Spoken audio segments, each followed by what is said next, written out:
In less than 50 days, Nigerians across the 36 states and the Federal Capital Territory will file out to elect leaders at various levels of government. Bamidele Ajayi evaluates the political participation consciousness of people of the Southeast and what would be the psychological effect on the frequency of attacks on INEC facilities in the region. With barely 50 days to the 2023 general election, the atmosphere is getting charged up for the once in 4 years general election.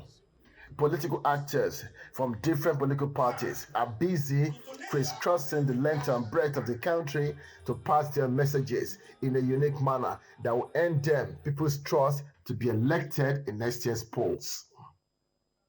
The Independent National Electoral Commission, being the electoral umpire, is not also leaving any stone unturned to ensure candidates with the highest vote cast in the election carry the day. A position many are apprehensive about, considering the daily attacks of INEC facilities and killing of some politicians across the country.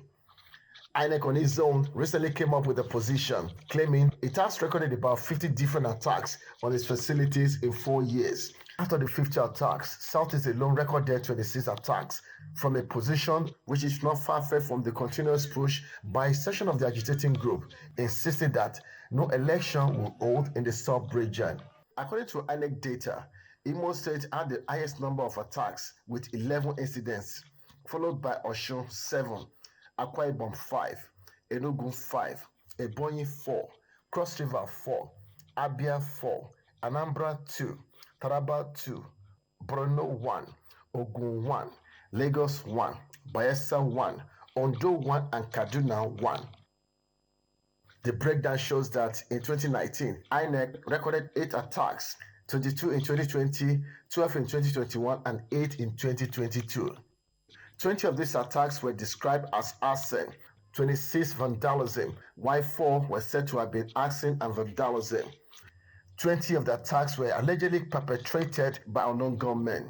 18 were triggered by the NSAS protests. 7 of the attacks were carried out by thugs during election. 4 resulted from the post-election violence.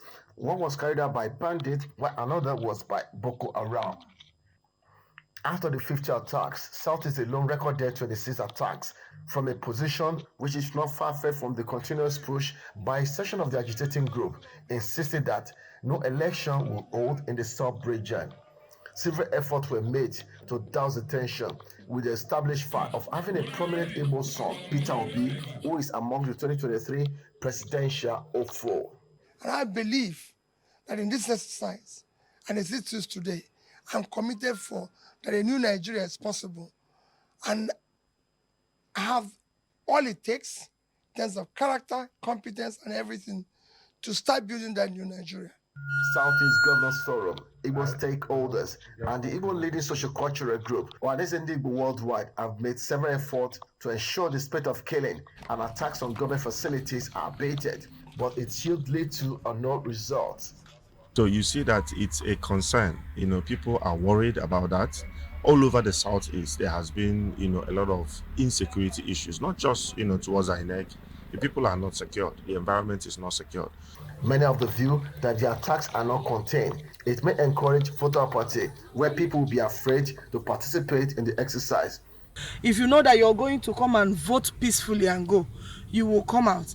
But if you know that you're under the threat of being shot or even running, or your blood pressure can spike up, you may not dare to come out. No doubt, the political participation consciousness in the region is now awakened more than before, but apprehensions are hanging in the balance, leaving people in authority to read in between the lines to ensure voter confidence are restored.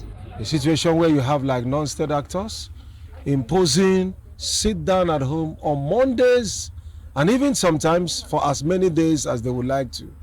We are concerned that if this is not nipped from the bud, these actors could actually leverage on the existing template to influence or to hamper on the desire of the people to come out to exercise their rights.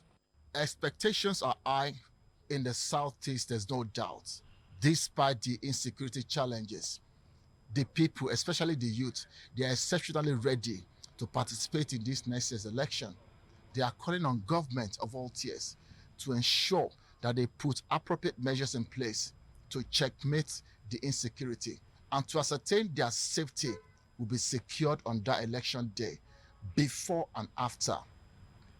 Bamidele Ajayi, TVC News, Enugu.